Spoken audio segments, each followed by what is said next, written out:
Welcome, course takers, to a comprehensive guide for the AWS Developer Associate Exam course. This course focuses on helping you prepare and ultimately, we hope, become AWS Developer Associate Certified. My name's Malcolm Orr. I've got about 10 years experience with AWS, started using it pretty much when it started back in 2006.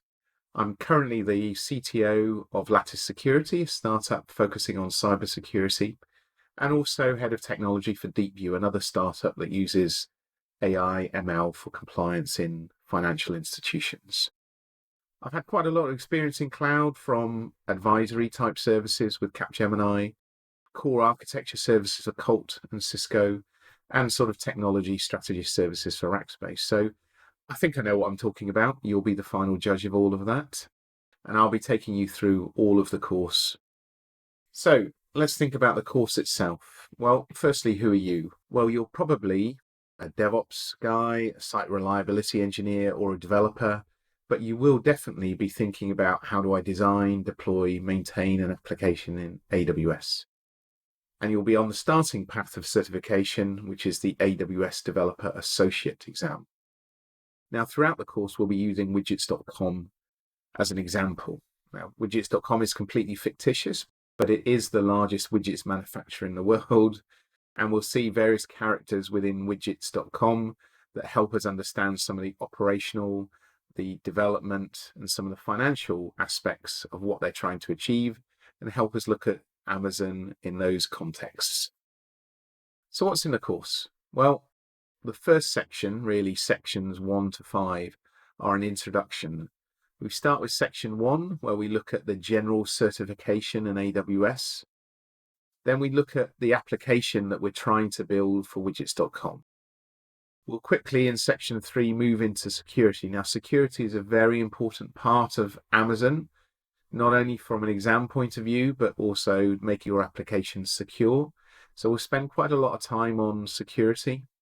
Then we'll look at section 4, the landing zone. Now, landing zone is a term coined by Amazon, which is just used to describe the basic environment that you go into to develop and run your applications. So it's all the components, the accounts, the VPCs, the networking, the compute instances, the storage instances. And then finally, in section 5, we'll have an introduction to continuous integration and continuous deployment. Section 5 marks the end of the introduction section. These are broad topics that cover the philosophy and the broad details around what we're doing. Sections 6 to 13 now cover the specific technology that you'll be asked about within the exam. So we start with section 6, building our first application on Amazon S3 and looking at how we turn a storage system into a web system. We look at serverless. We start with Elastic Beanstalk, and we come on to more advanced serverless techniques like Lambda later on. Then we move on to section 8, authentication and authorization, and we begin to look at how you use tokens and user accounts and some of the identity platforms within Amazon. Section 9, we start looking at caching, content, and sessions using Redis and Memcached.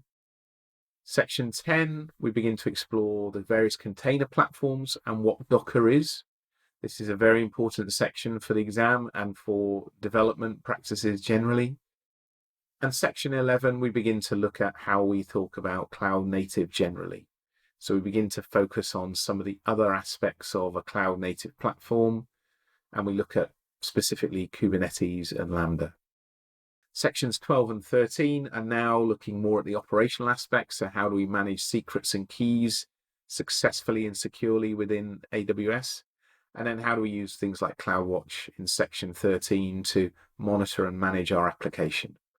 Sections 6 to 13 really are the more detailed parts of the course, and they focus on specific technology and things that you need to understand in order to be successful in your certification. The last two sections, 14 and 15, are really our summary. So in section 14, we summarize everything that we've talked about. And in section 15, we look at the different white papers that you're required to read, and we do a practice exam. A couple of additional things. Well, spend time doing the examples. The code is available to you. You can sign up for a free AWS account. The more hands-on you are with AWS, the better. You don't need it for the exam, but it is much better if you kind of understand how to drive the console, how to drive the API, and it will help you in the long term. And study the white papers. We do produce a summary. We do talk about them throughout the exam, but please read them. They do give you the overall context. Finally, what are the learning outcomes? Well, the learning outcomes are for you to pass your certification. So when we look at the certification, Amazon said, the certification is trying to allow you to demonstrate an understanding of all the core services and the basic architecture of AWS. So that's really the first sections 1 to 5. Understand the AWS core services, how they're used, and basic architecture. And then sections 6 to 13 pretty much demonstrate proficiency in developing, deploying, and debugging cloud-based applications in AWS. And that's the second goal of the certification. That's the second thing you need to do.